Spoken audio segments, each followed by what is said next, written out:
That's a big time win for us on a back-to-back at the end of a tough road trip. So good stuff. We listened to our coach. There were certain things that we was looking for throughout the stretch of the game. Caitlin Clark just received a startling bombshell from Indiana Fever, demonstrating that they had finally figured out how to succeed under her guidance. Man, I think it's the next step up mentality as far as players. Our shifts keep changing. Everybody doing a different role, and so I think we all got the mentality where. Despite Clark being down, they embarrassed the overhyped Dallas Wings on their own renovated turf. Go down and score, get another stop, and we try to get a kill. You like it? While Dallas used the hype around Clark versus Board to try to make headlines, Indiana's actual squad totally exposed them.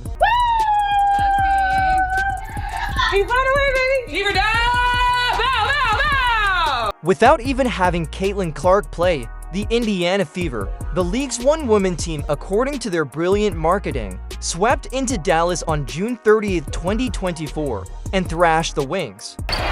Okay, right here, that's a beautiful move by Natasha. She's got great That lingering groin injury prevented the same Caitlin Clark, the WNBA milks for every dollar click and headline that can get out of her, from being seen. Nevertheless, the Fever cooked Dallas on their own turf. Can you imagine hyping a matchup for weeks by plastering Clark and Paige Buers across every post, then watching your league's meticulously planned plot blow up in your face? Finding ways to self-correct in game, finding ways to slow down and have a high attention to detail. We did that in the fourth quarter, and it allowed us to come away with the win. The WNBA hoped that Clark versus Buers, the rematch of college legends now lighting it up in the pros, would be the spectacle of the season. They believed that this was their golden ticket to prove that women's basketball had arrived, and they should be proud because, despite Clark's absence, more than 20,049 people still crammed into the American Airlines Center, shattering the attendance record for Texas women's basketball. Imagine that people came for real basketball and it wasn't Dallas that was offering it.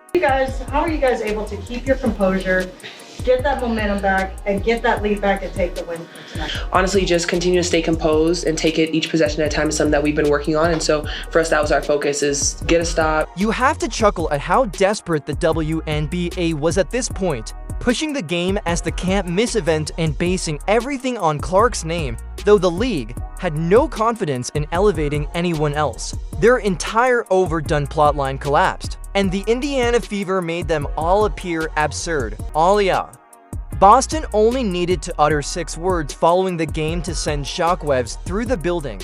Every game is a home game, your arena, our crowd, your narrative completely destroyed, your expectations making them irrelevant. One, I think you and Aliyah had like 8 points and 2 assists, and you were kind of working off of each other. Just, was there anything verbally said in there? Was it just kind of eye contact at this point? Or what happened? We listened to our coach. There were certain things that we was looking for throughout the stretch of the game. But wait, because it gets even more pitiful for Dallas. These geniuses really believed they were preparing for a statement victory when they decided to move the game from their typical small College Park center to the much larger American Airlines Center with its gleaming 20,000-seat setup. Paige Becker's in the pros.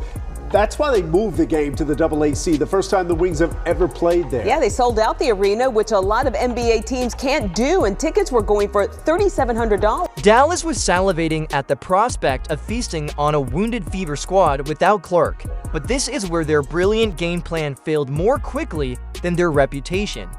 The only thing said was how badly they choked under pressure, something you'd think they would have learned after watching Indiana get obliterated 9,163 by the Los Angeles Sparks the night before. Caitlin Clark not playing tonight against the Dallas Wings at a very packed and rowdy American Airlines Center here in Dallas. And it really is a... When the game started, it was hilarious how predictable, shallow, and out-of-date Dallas looked. No one saw her coming, especially not Dallas, who appeared to have forgotten scouting reports existed. Their entire defense plan shut down Kelsey, Mitchell, and the Fever crumbles. That's all they had. With an enthusiasm that they couldn't equal, McDonald dominated the court.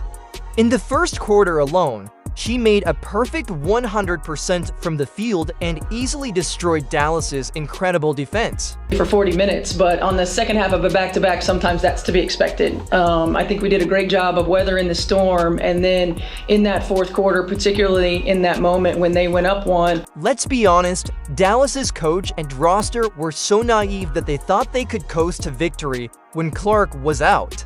This isn't how it works. They looked sluggish, disorganized, and completely unprepared, and it was hilarious. Can you imagine building arenas for the big stage only to lose to the so-called underdogs without their star? You can't write this stuff. I feel a disappointment for them more than anything because, you know, you want them to see her at her best and us at our best. You know, I hate that for fans. Give credit where credit is due now. For once, the Fever's offense didn't look like a broken mess when Clark wasn't directing traffic. Indiana's game plan was nothing short of a masterclass.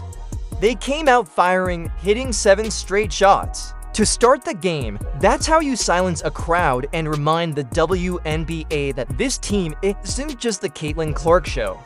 The spacing, the screening, everything clicked perfectly. Boston finally got the paint dominance she's been begging for all season, and let me tell you, she did not waste the opportunity. Making sure that we're prioritizing her long-term health and wellness. You know, it's anybody who's had some of these types of injuries understand that sometimes it's a process. She's a quick healer, and she's been doing everything that she can to get back on the floor, so, you know, we just want to make sure that we're... The league hardly promotes this player while they swoon over Clark. But yeah, tell me more about how Indiana can't function without her. Meanwhile, Paige Butcher tried to save Dallas with a monster performance of 27 points, 5 assists, a flawless stat line, even making WNBA history, but they still couldn't close the gap. Boston was unstoppable, dropping 21 points, going 9 for 4 from the field, and hitting every single free throw like it was target practice. And this is what happens. They get in transition and finish. The easy 2 on the pass from Natasha. Great pass to Alyssa Smith. Charles can't fit it. Even when Indiana's 20-point advantage began to wane, they remained controlled and calm, which turned the worn-out Clarkless collapse narrative on its head and left Dallas reeling for explanations. This is presumably what the WNBA was wanting. To broadcast, watching a highly anticipated team falter under their own marketing circus is really sad, but at least the Wings were able to enjoy their brand new venue while the Fever danced all over their egos. The Wings are only 2 of 14. Howard lobs it inside Boston, and Maisha Hines-Allen got lost. Even though the league's ridiculous one-dimensional hype machine crashed and burned fans, more than 20,049 people packed the American Airlines Center, shattering the Texas women's basketball attendance record without even a guarantee that Clark would play. This is where it gets even funnier. Yes, sure, they are disappointed that they are not going to see Caitlin Clark play, but that is really not putting a damper on the electric atmosphere out here. The general consensus, they are just grateful to be witnessing this amazing time in women's sports. I mean, you would think that the WNBA's executive offices would take notice if people truly came to the game for the team and the game itself, not just for the league's stale force narrative. However, they remained laser-focused on chasing viral clicks and ignored what truly fosters fan loyalty. Clark has 3.4 million followers on Instagram, Becker's 2.7 million. Yeah, this was supposed to be an epic night, one of the most expensive WNBA games in history, just to get in the door about $250 on the resale market. And Dallas, let's not even talk about that mess. They were obviously overwhelmed by the crowd, the expectations, and the spotlight that the league imposed on them. It's almost like the Wings believed their own hype, but when the lights came on and the fans arrived, they collapsed like a cheap folding chair. Their defense was non-existent in the first quarter, allowing Indiana to shoot out the lights while they stood around looking bewildered. It was embarrassing for the league as a whole, not just for Dallas. They had spent weeks preparing this magnificent stage, and when the time came, it became a Fever showcase. Caitlin's a huge part of that, but all the women that came before, it's awesome to see. This was supposed to be Dallas's big moment, their statement game in their shiny upgraded arena. but instead it became yet another reminder of how badly the WNBA miscalculates true fan support. The traveling fans from Indiana completely changed. The script everywhere you looked, Fever jerseys were out in full force, drowning out the so-called home crowd, and you could hear the cheers getting louder every time Indiana made a big play. The Fever fans owned the building, transforming Dallas's overheat. The biggest thing for us is our attention to detail in our screening. We've got to be great screeners. We got to make sure we slow down and use our screen and our spacing. We've had some games where our spacing has been poor. However, let's discuss the actual cause of Dallas's exposure, which was Kelsey Mitchell and Aliyah. Boston Mitchell completely destroyed the Wings, scoring a season-high 32 points, dishing out 7 assists, and making 11 of 17 shots with ease. She didn't just cover for Clark, she took over the entire game in the closing minutes when Dallas attempted to rally.